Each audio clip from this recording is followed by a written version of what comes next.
Welcome to LOA Today. I'm Walt Thiessen here with life coach Cindy Chavez. Today is Wednesday, March the 27th, 2019. It's 4 p.m. in New York, 1 p.m. in Los Angeles, 8 p.m. in London, Sydney, Australia. I believe that, that would make it 7 a.m. Wherever you are in the world, thank you for joining us for another episode of LOA Today, your daily dose of happy. And I'm realizing that my video is cutting off the top of my head, so I'll see if I can adjust that. But this is a minor consideration because it's Neville Day, and we get to continue with our discussions about Neville, which is what we always do, Cindy and I. How you doing, Cindy? Having a good week? I'm doing great. How are you doing? I'm doing really, really good. I'm excited about this because this is always like one of my favorite highlights of the week is doing Neville. Neville's like, yay! Well, that's good to hear. Yeah, well, there was a time when you had to kind of talk me into him. You know, maybe that's true. This time of year roughly. And we did a special, I remember, on Neville, and it intrigued me. And then we kind of let it slip for a bit. And then last September, we really started going for it. Or was it August? But something down there, we started really going through all his books and so forth. And yeah, I'm now hooked on Neville. What I think is interesting is we did not do the Neville books that we've done. We didn't do them in chronological order. Right. And we decided to do this one because the other books were a lot shorter, most of them, and then this one was longer. So we decided to do this one, and it's the very first one. And it's really been interesting for me because I think I can kind of see the evolution of Neville's thoughts, starting back here at the beginning. So it's been kind of fun to see. Yeah, you start to get that after a while, don't you? It's like it isn't just Bible verses after a while. After a while, you can see there's a stream of not just consciousness, but of awareness and clarity. Like there are certain concepts that he wants you to understand in a certain order, and once you get that, it all starts to really make sense. It does. It's like it's not like it is learning a new language. Yes, it is. We joke about the Neville decoder ring, but it's really true that once you kind of understand what he means when he uses certain terms, then it starts to become easy to understand, or easier to understand what he's saying. So that's true. Everything does become easier. Now, well, I should say everything, all the concepts become easier to understand. It doesn't necessarily mean that reading the book is easy, because we're coming up on a chapter now that has a little bit of discomfort attached to it. It's not exactly the most comfortable. On more than one level, huh? More than one level, yeah. But I am convinced, because of what we know about the Neville decoder ring, that there is more to it than meets the eye when we look at the chapter name. And the chapter is called Circumcision. Okay, guys, calm down. I know how you feel. We joked about it after the show last week, knowing we were coming into this chapter. I joked I was just going to wear a paper bag over my head with like comic, right? But actually, I don't think it's a long chapter. I think Neville's going to make some interesting points. I'm not sure I'm going to be in total agreement with Neville on this chapter. But we'll see what happens. So, do we have any announcements we need to make, or any? Not really. No? We have listeners kind of filtering into the live stream. Jason's saying hello from Michigan, but no, I think we're just kind of ready to go. We can do our PR announcements later on, in the middle of the show or toward the end or something. But for now, let's just go for it. Well, let's dive in. We have been making our way through the book Your Faith is Your Fortune by Neville Goddard, and we are in chapter 14. As usual, Neville starts out the chapter. If you think about it, when he's writing this whole book, Your Faith, he's talking about, I believe on some level, he's talking about the Christian faith, because he's using Christian Bible verses for most of it. I think that Neville considered himself a Christian mystic, and he incorporated belief systems, not just Christian, but all kinds of belief systems into his work. He has a very esoteric way of looking at the Christian Bible verses. And that's what we've sort of been breaking down, because neither one of us consider ourselves to be a Christian, although I'm very familiar with these writings, and you may be as well. But Neville defines things so differently than most of us were brought up learning, that makes the difference. So we'll start here, Well, before Neville's you chapter. Go I ahead. said that there were no announcements, and after I said that, Jason posted a question, and it's Okay, not a Neville question; it's actually an Abraham question. So I figured, why don't we do that, and then we can start let's hear reading it. them. Okay, so Jason asked, I'm just learning about the 68-second manifesting. Does this speed up the process? He asked. And you know what he's talking about, right? The 68 seconds for manifesting an actual thing. Abraham talks about how I believe it was originally 17 seconds. If you focus on something for 17 seconds, then you'll get another thought on the same vibration as that thought. And then if you Right. continue from 17 and another 17 and another 17, that adds up to 68 seconds. So basically 4 times the original amount. And if you keep doing it that way, then something physical is going to manifest. That's what the 68 seconds is about.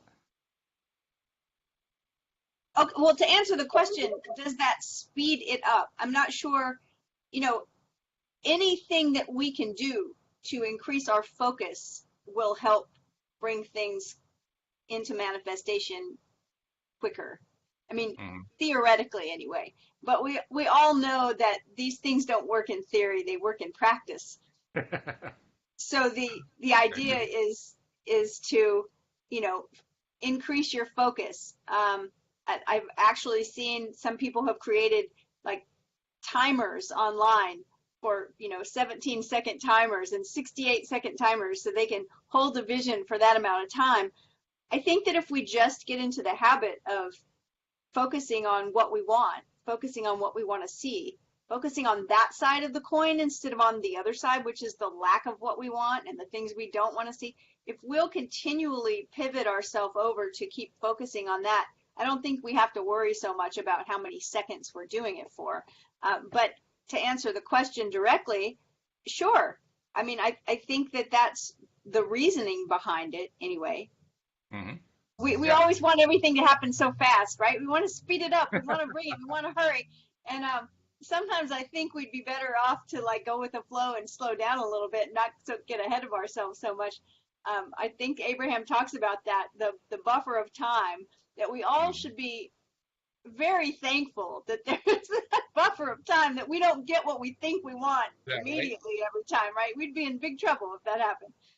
Although we have a little bit to be concerned about there, believe it or not, because Louis D'Souza, who keeps track of all the Abraham stuff for me, tells me that the 17-second rule is now down to a 14-second rule, according to Abraham. Because I was going to ask you about that. I remembered hearing someone say that, the times are shortening, they're speeding up. So yeah, and so 68 seconds is now 56 seconds instead of 68 seconds. We're under a minute, folks. It's under a minute. Apparently, exactly. Apparently, it's attributable to the fact that as a global population, we're becoming more spiritually aware. Our vibration is lifting. It's increasing. Okay.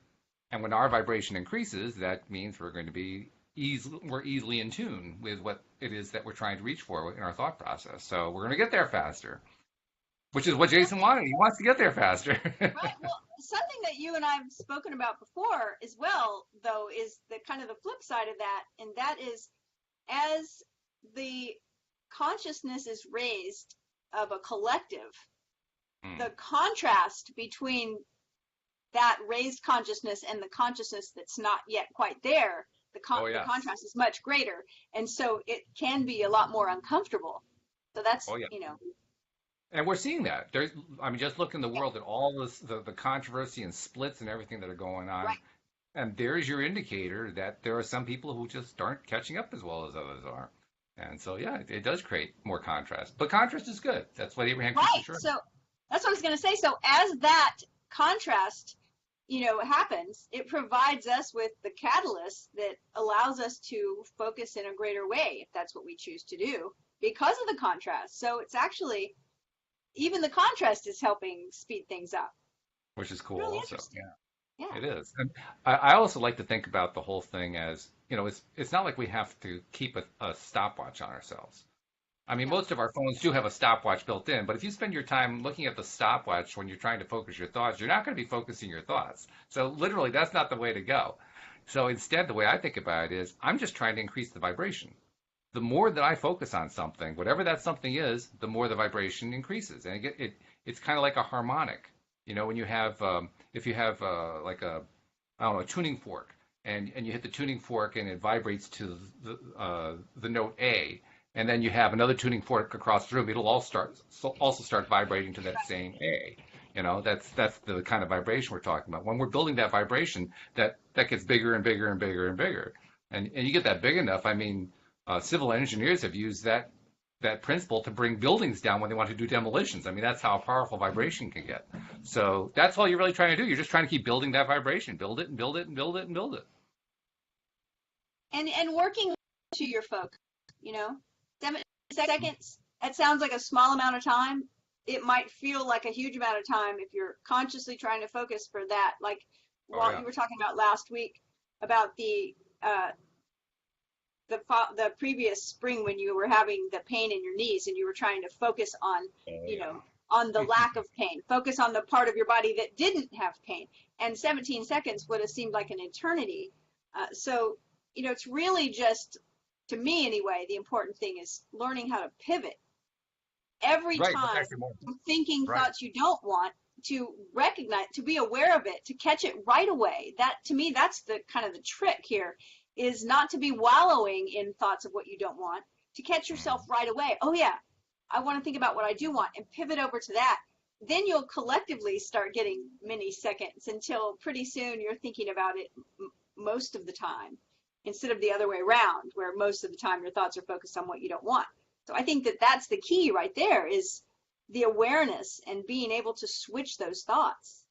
More important than having a stopwatch on it. Oh yeah, much more important than a stopwatch. Yeah. And Let also, Abraham take time. remember, there are a lot of minutes in a day. And we're not just talking about 1 minute in a day. There are literally thousands of them in a day. You know, there's just a huge number. So if you can actually focus for even a large chunk of the day on what you want, you're building vibration in a major, major way. So you don't have to worry about 56 seconds or 68 seconds or whatever. You just go for the vibration, go for the good feel, and keep pivoting. Pivot. Yeah. Absolutely. So. All right. Well, I hope that answered the question. Well, he's thanking us, and he also laughed. So I guess, yes, we did answer the question. That's good. All right. So are we ready to see what Neville has to say? I believe we are, yes. All right. Book. Walt's got his book out. I'm reading online. I've got my book here as well, but a little easier for me to go on the computer. So Neville starts out, the title of the chapter is Circumcision, and he starts out a verse from the Christian Bible. He says, "In whom also ye are circumcised with the circumcision made without hands, in putting off the body of the sins of the flesh by circumcision of Christ." That's the verse that he leads off with. What sounds a little bit confusing. No kidding. But basically all he is saying is he's speaking to believers, he's speaking to Christians, and saying that they've been circumcised in a more spiritual circumcision. It's not made with hands, and it's not of the body. It's the circumcision that puts off the sins of the flesh. And then Neville goes to describe what he means by that, or what his definition, and he says circumcision is the operation which removes the veil that hides the head of creation. Now, I want to be clear about one thing, and that is, and it's not really what we're discussing, and yet this whole idea of physical circumcision that Neville's talking about out of the Christian Bible is actually a Jewish concept that's the sign of the covenant between the Jewish people and their God. Yes, good point. Now he's referencing it in a Christian fashion, and yet he's using his own definition. So we're getting 3 degrees or 5 degrees away from the actual thing. And he says this here. He says the physical act has nothing to do with the spiritual act. And I have a little bit of a question about that, because I always look at things through the filter of Hermetic principles. So as above, so below, right? As within, so without. So I'm thinking, well, the physical act, but it actually does have something to do with the spiritual act, because all of these things are always connected. There's always some kind of correspondence. what I think he's saying, he clarifies in the next sentence. He says the whole world could be physically circumcised and yet remain unclean and blind leaders of the blind. Okay, so he's saying just because you make some kind of mark on your body, that doesn't mean anything's changed in your heart or in your spirit. I can agree with him there. Yeah. Right? So he says the spiritually circumcised have had the veil of darkness removed and know themselves to be Christ, the light of the world. So now we're getting into the real Neville stuff here, where he's like. This is where we're bringing in the decoder ring too, because he talked about putting off the body of the sins of the flesh. We have to remember what he means by sin, because he doesn't mean what Christians mean by sin. It means an entirely different thing. It just means missing the mark. It just means didn't hit it. God, correct my aim. So the sins of the flesh is the flesh missing. No, you're right, and that's a good catch. That's one of those things I know people that are listeners to the Neville show, week after week after week. I apologize if you get really tired of hearing this, but it's really important for someone who hasn't heard it, and that is the idea of sin in the way the original language is actually written and the way Neville is telling us they're the same, and that is that, like Walt said, it just means you've missed the mark. It's like shooting at a target with an arrow and you miss the bullseye, or maybe you miss the target altogether. You've missed it. So what do? You just get out another arrow and you take a better aim. So when we as conscious creators have missed the mark, maybe we've gone out in the wrong direction, or we've tried to create something we decide we don't really want, or doesn't really resonate with us, or it's not really true to who we are, then we just try again. We just revise it. That's what he is calling sin.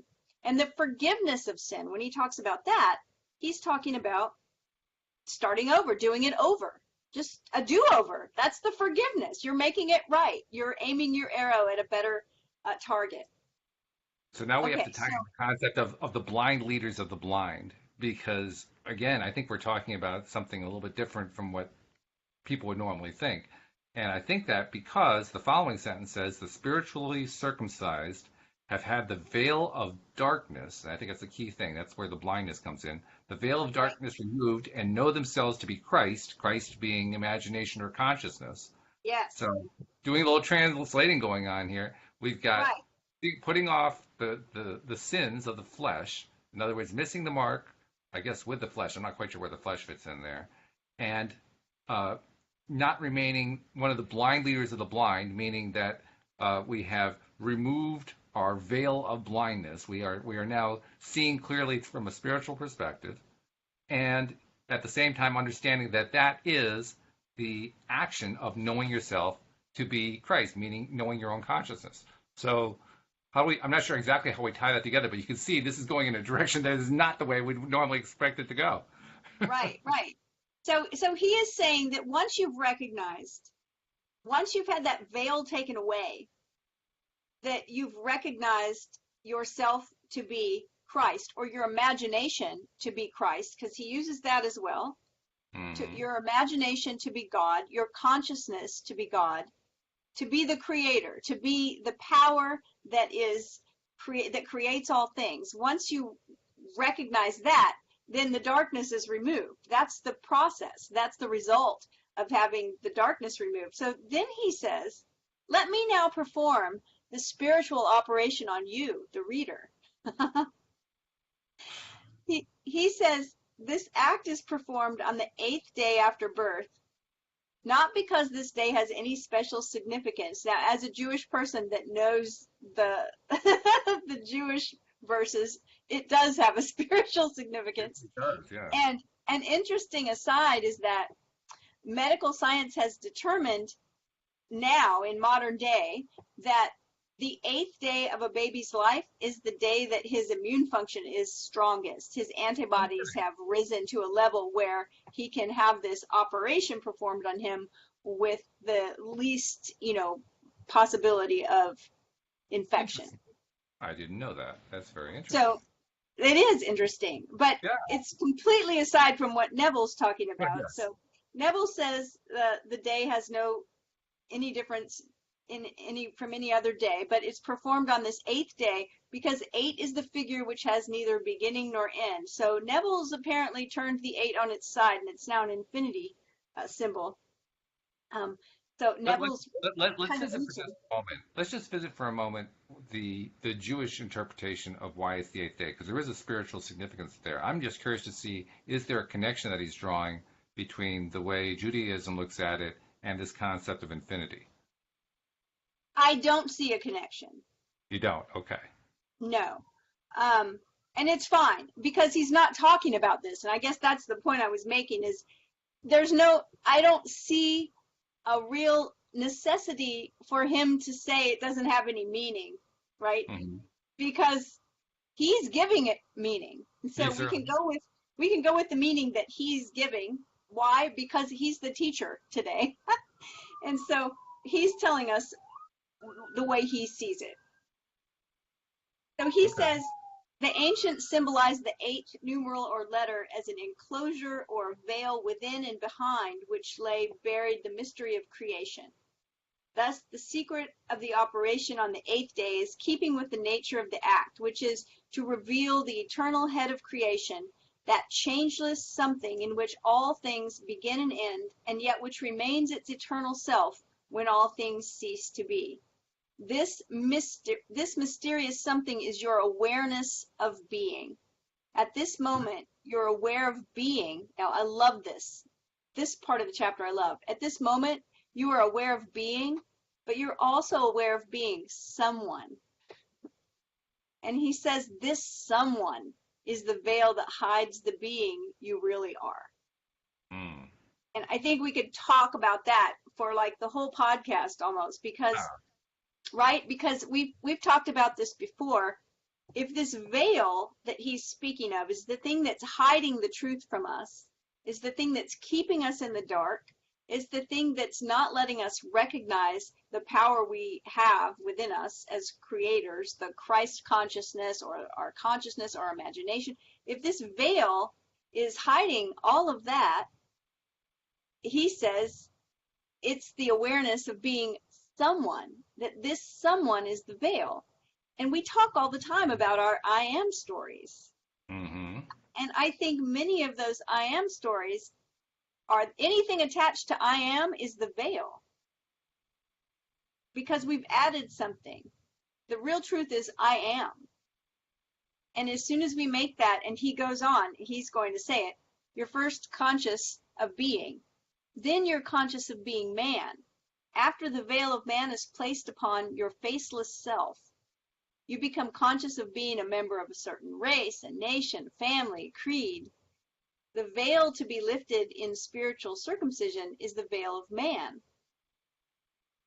So do you get that sense of that's where he's going? The more things we add to our I am statement, it's like those statements sometimes trap us into a very limited version of who we could be. Yeah, I think you're definitely on the right track here for sure.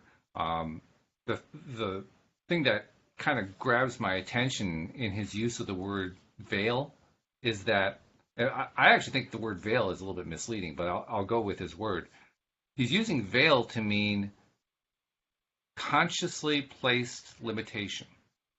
Because literally everything that we think, everything that we create, everything that we do is based on limitations.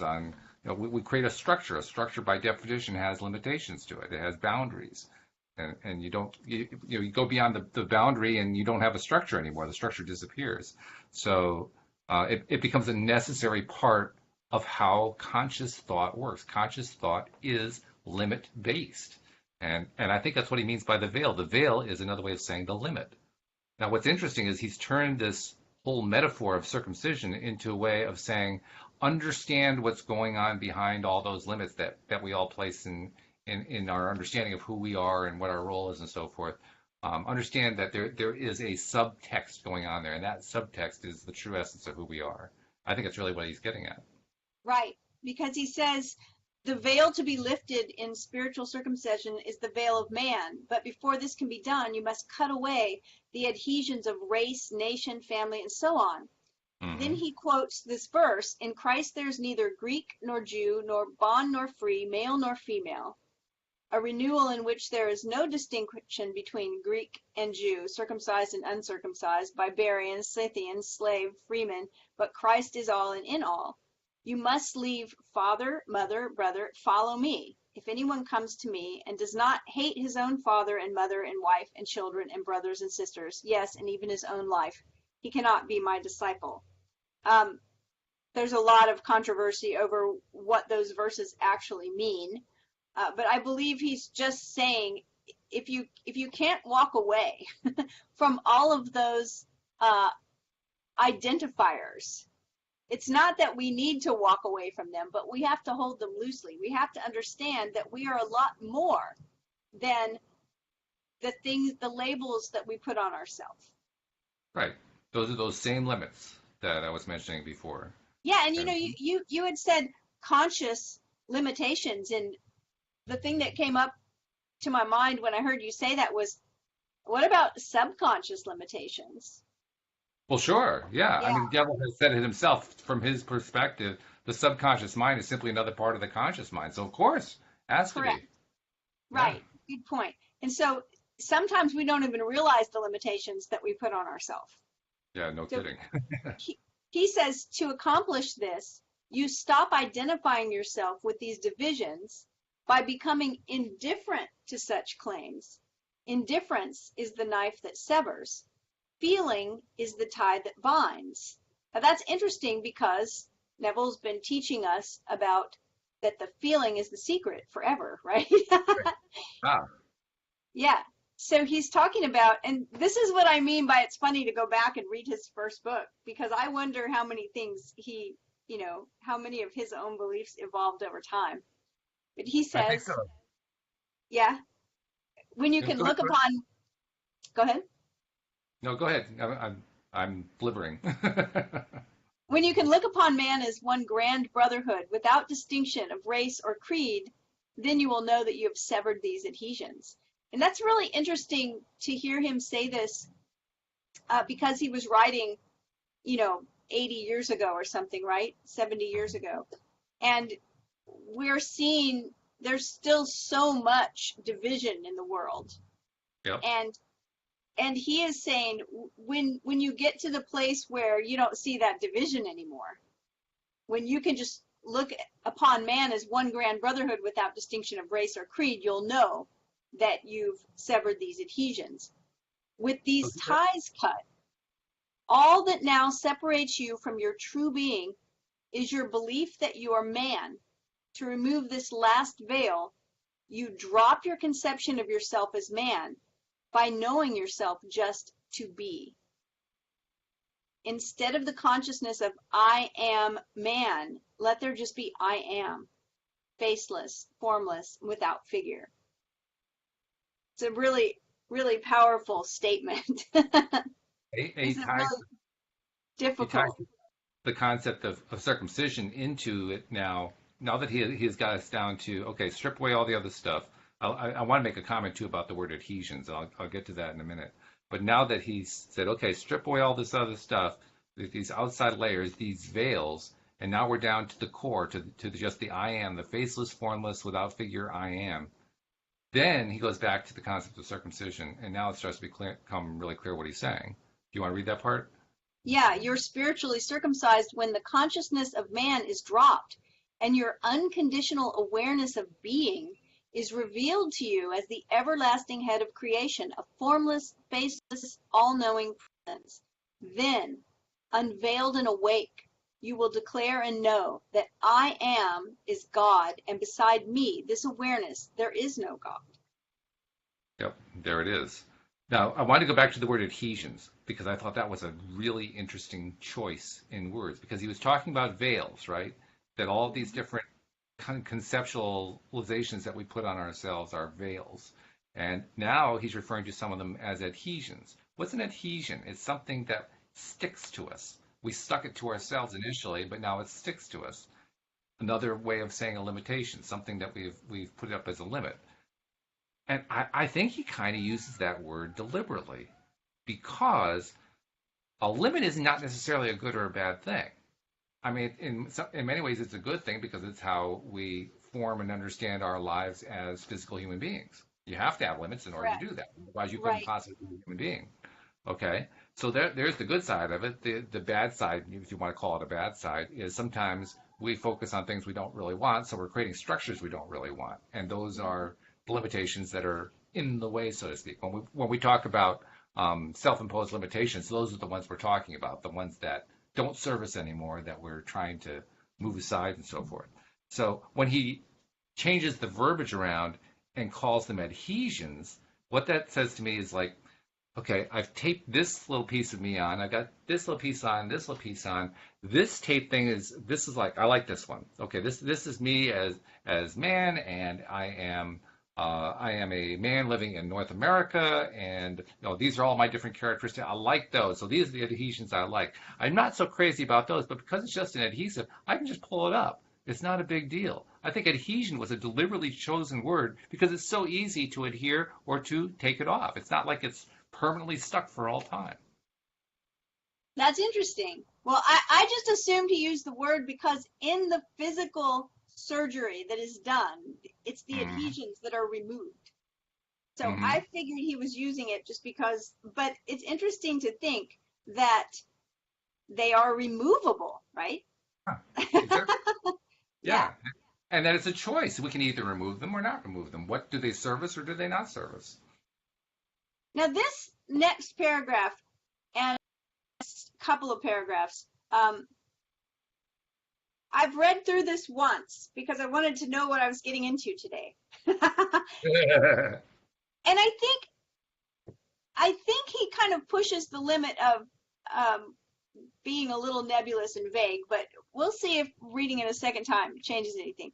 He has just spoken about the awareness that there is no God, right, besides awareness, that awareness is God. And he says this mystery is told symbolically in the Bible story of Jesus washing the feet of his disciples. It's recorded that Jesus laid aside his garments and took a towel and girded himself. Then, after washing his disciples' feet, he wiped them with the towel wherewith he was girded.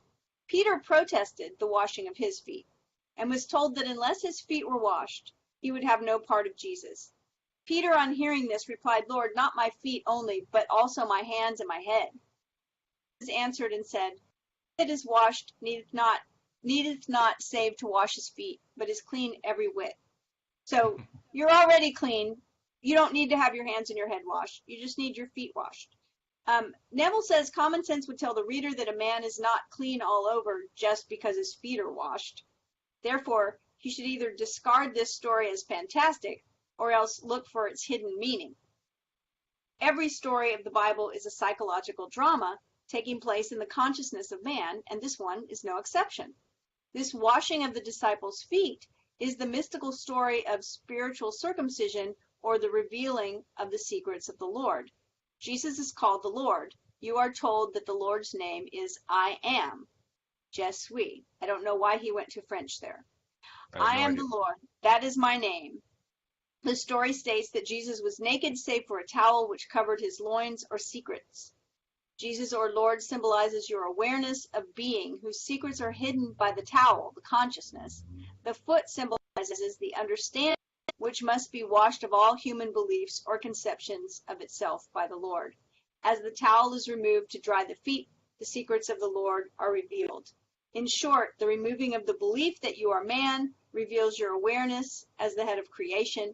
Man is the foreskin hiding the head of creation. I am the Lord, hidden by the veil of man. So Neville's making the case that we are all God, and that that part of us is hidden by our humanity, by our humanness, by man. When he talks about the towel being removed to dry the feet and all of this about, saying that the feet are understanding, I think an easier instruction is that our feet are the part of our body that carry us through the world.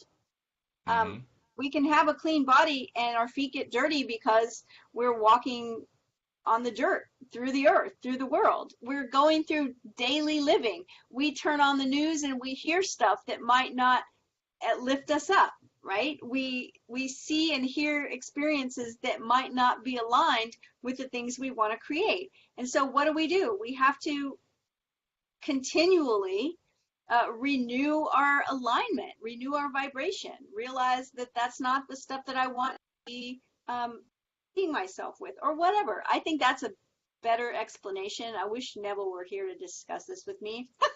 I hear you. Well, I'm also intrigued by his use of the towel as a metaphor, because he explicitly says that the towel is the consciousness of man. Now, Jesus, Christ, kingdom of God, those are the ones that come to my mind. Heaven, those he's all equated with just pure consciousness. Towel, he's equating with consciousness of man. Man, I'm trying to ask myself, is that man as physical? I almost think you could put being in there, right? That hidden by the towel, consciousness of being man, because that's the thing he wanted us to drop so often. He's saying, we start with this I am man, or I am human, and says drop that and just go with I am. Just recognize your faceless, formless being.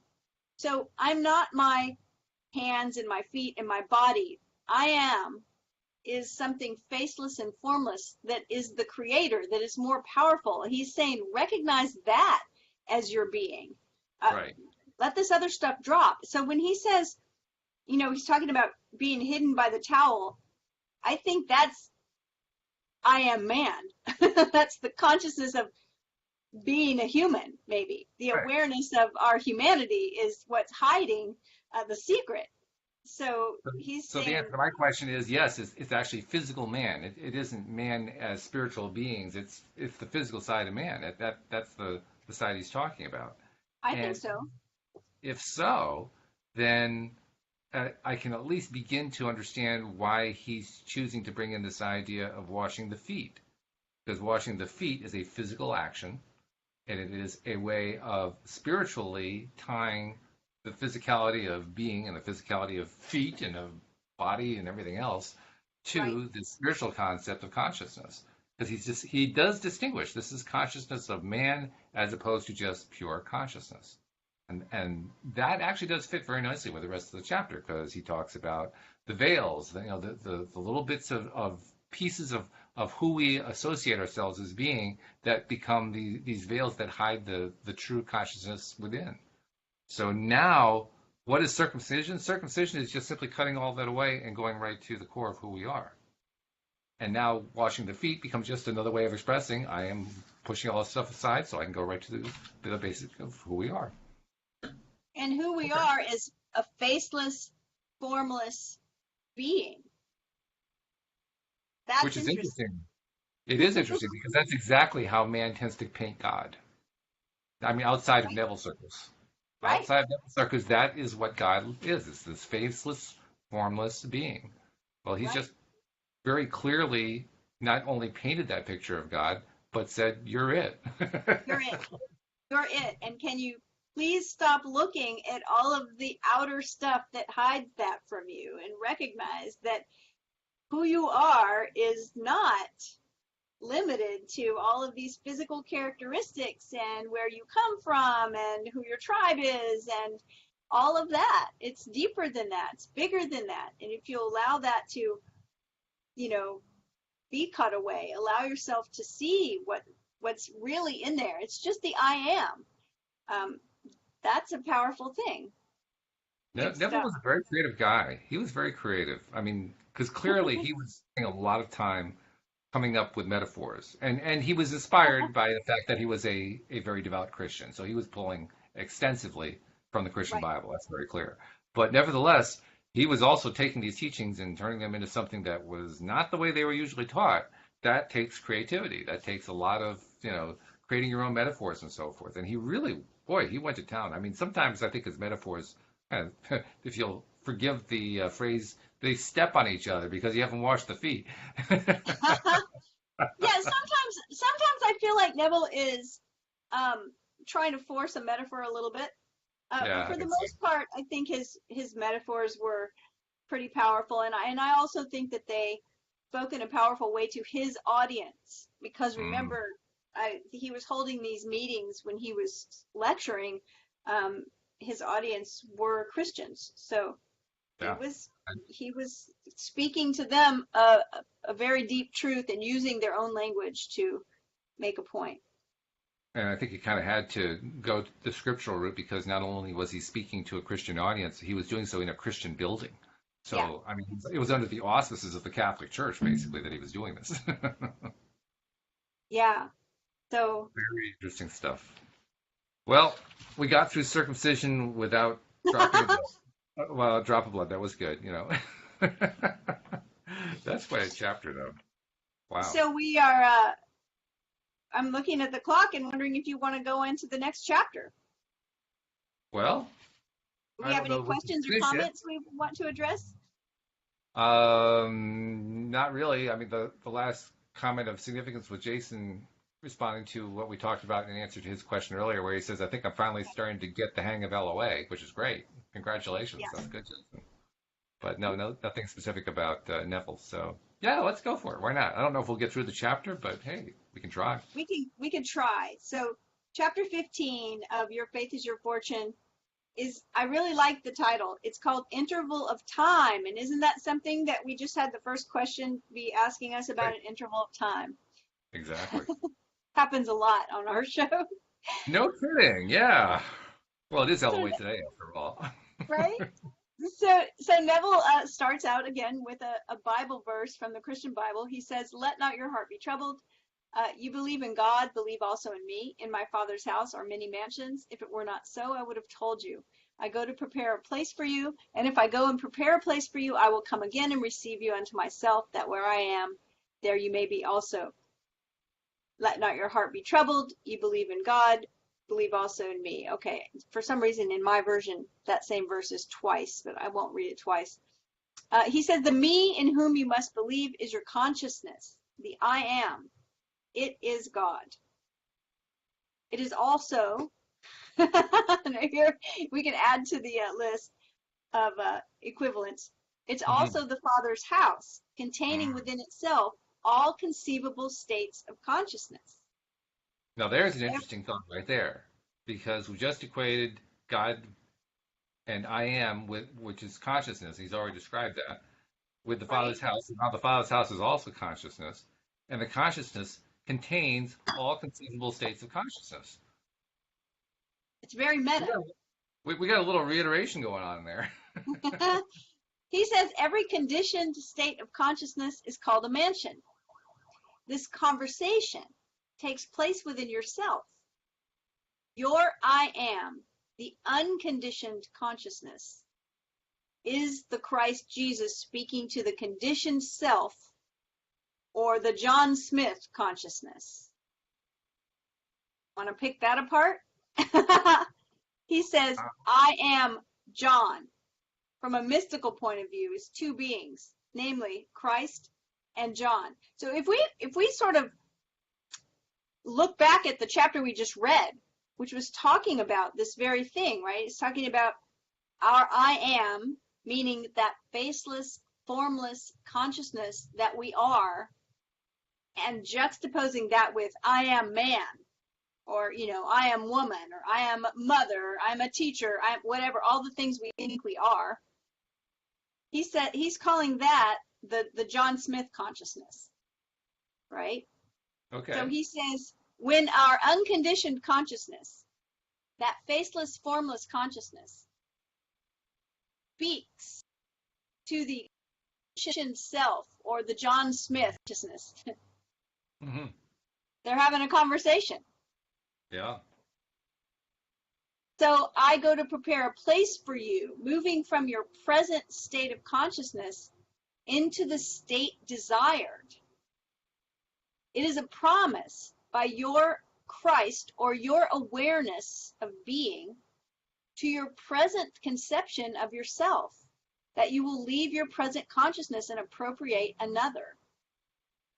I really like this so much because of some other kinds of identity that I have done that include my present self in meditation, going back and speaking to a previous version of myself, a younger version of myself. Mm-hmm.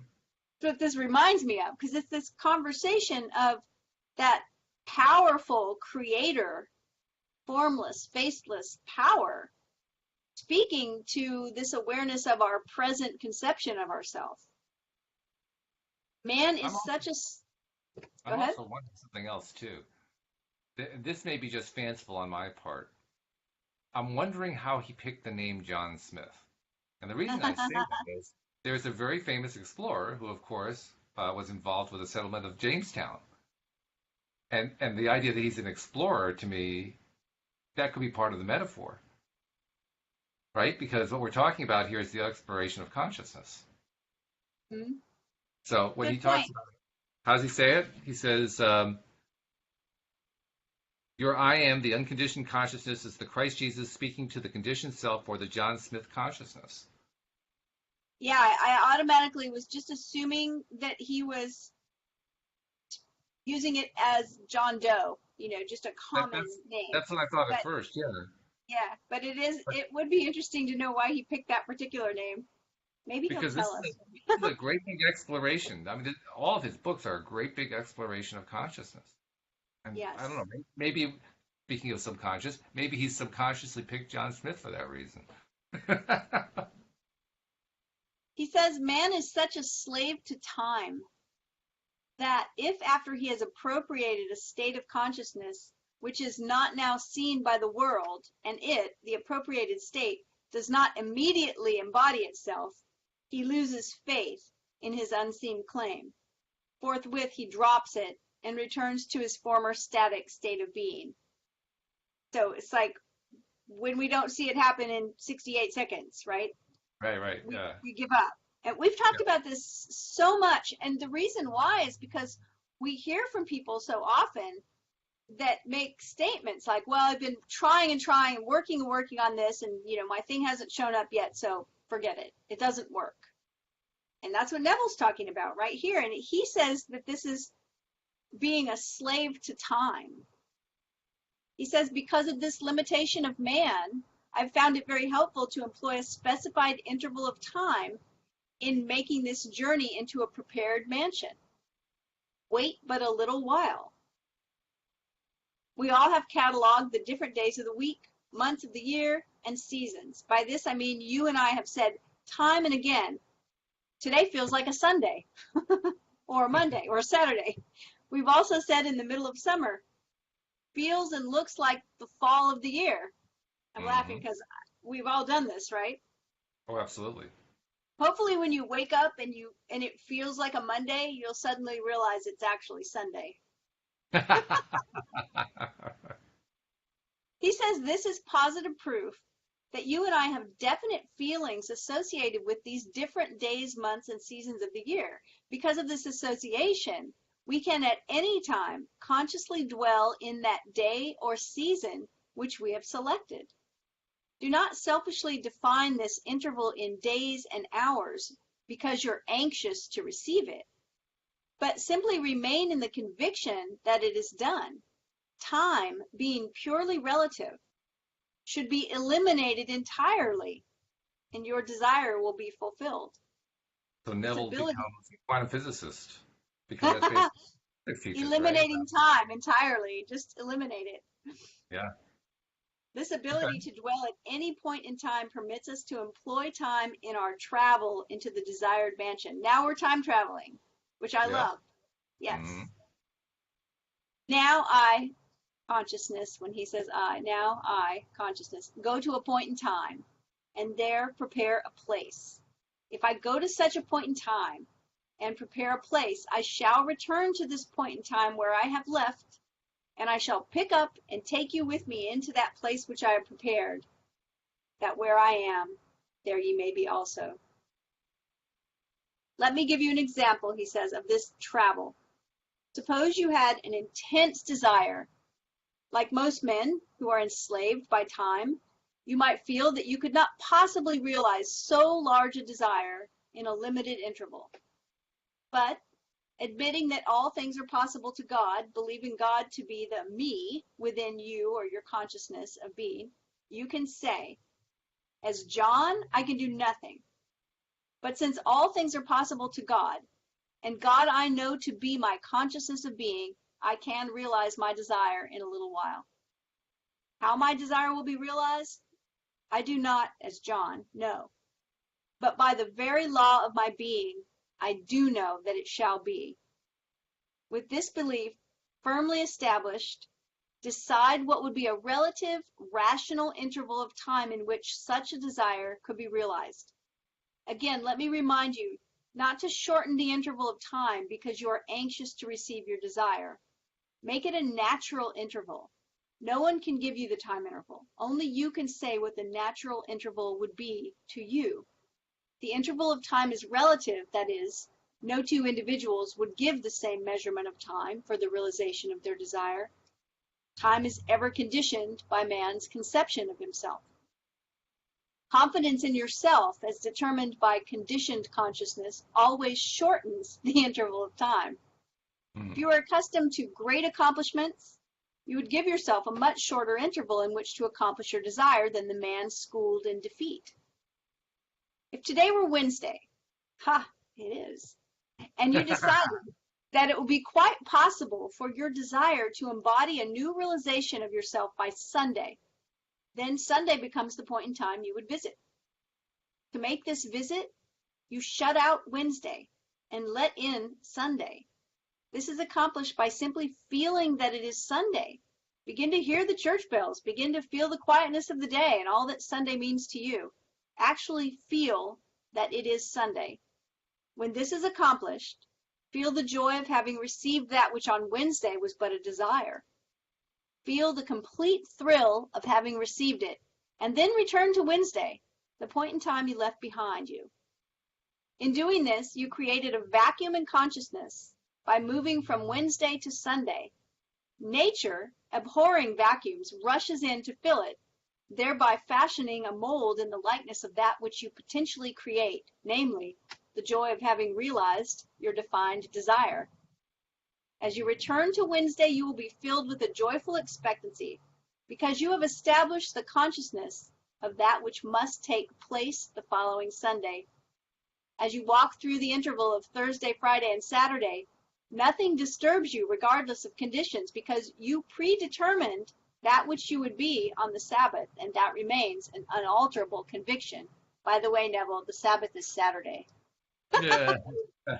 Having gone before and prepared the place, you have returned to John and are now taking him with you through the interval of 3 days into the prepared place that he might share your joy with you. For where I am, there you may be also.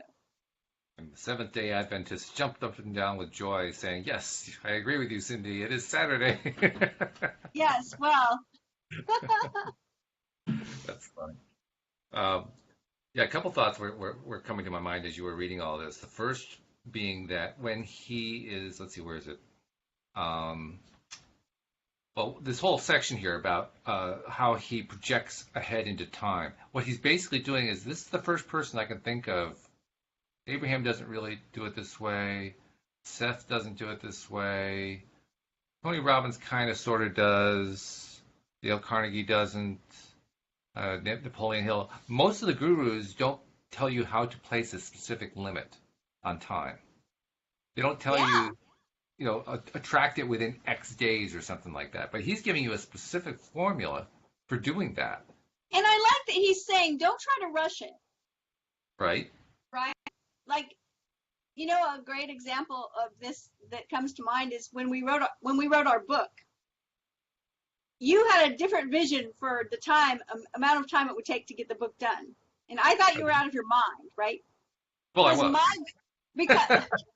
But you came close to getting it done, and because my experience and my vision of how long something would take was different than yours. That's all. Yeah. And it makes so much sense that a lot of times time really is the factor that makes a difference. Mm-hmm. Because when people say, well, I really want X to happen, but I just don't think it's possible. Maybe we don't think it's possible because we want it to happen too fast or in a time period that makes it seem impossible. So I just think it's a really interesting question to ask myself when I want a certain thing that seems impossible. If I say, well, if you gave yourself, enough time, couldn't it be possible? So maybe that's a really great hint from Neville, is to ask ourselves what a reasonable amount of time to make this thing happen would be. Well, you made an interesting point also about me being out of my mind. And I really didn't think you were out of your mind.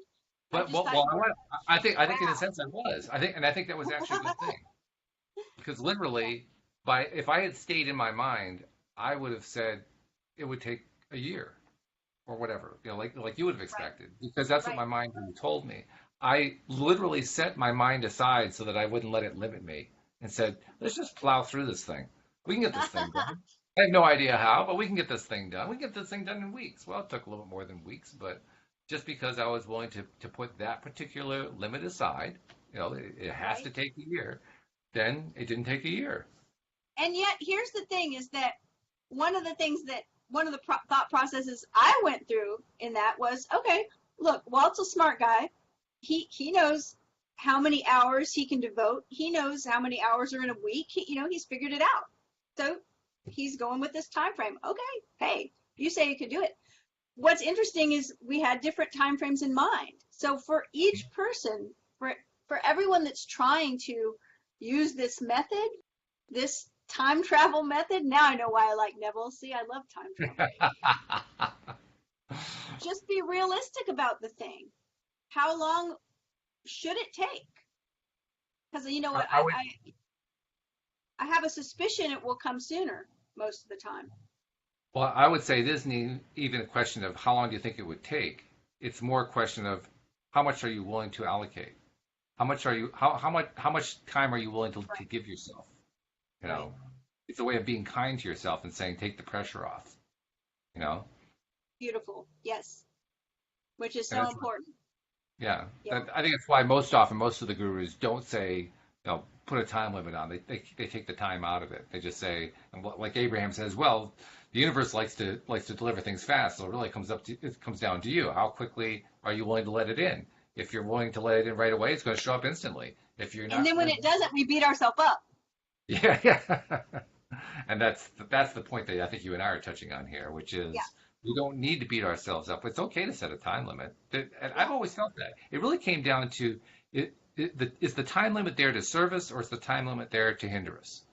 If the time limit, if it actually feeds our ability to stay in that positive place, then great, set the time limit. Excellent. I agree. I'm right there with you. I agree. Beautifully made point. Yeah. And I got to congratulate you. It's a good we chapter. got it through. We got both chapters done within the hour. Really, really cool. Yay. And with a minute to spare, so I can actually remind people, if they're not yet subscribers to the podcast, please become a subscriber. We made it as simple as possible. Just go to the homepage, loatoday.net. And now, Cindy, if they go to the homepage, there is one link at the top, and it's the one that's appropriate for their device. They don't even have to figure out which is the right for them. So just click that, walks them right through the process, and bang, just like that, you're a subscriber. And then, of course, be certain to share the fact that you're subscribing with everybody else when you hear an episode like this one that you like so much. So thank you for being a subscriber. And thank you, Cindy, for doing the research as usual to keep us on track with what Neville is trying to tell us, because, boy, I don't know this myself. You're good at it. You're really good at it. I really appreciate it. And I'm almost remiss. I almost forgot. I'm trying to make sure all of my co-hosts have the opportunity to tell people how to reach out to them. So how do they reach out to Cindy Chavez? They can reach out to me. My website is cindychavez.com. INDIECHAVEZ. There's a contact form there. I would love to hear from you. It will be great. Excellent. Give me a shout out. All right. Well, thank you, as usual, for leading us through Neville. Thank you to our live stream listeners and for the questions we got there. Thank you to our podcast listeners as well, and we will see you all next time here on LOA Today. Goodbye, everybody. Bye, everyone.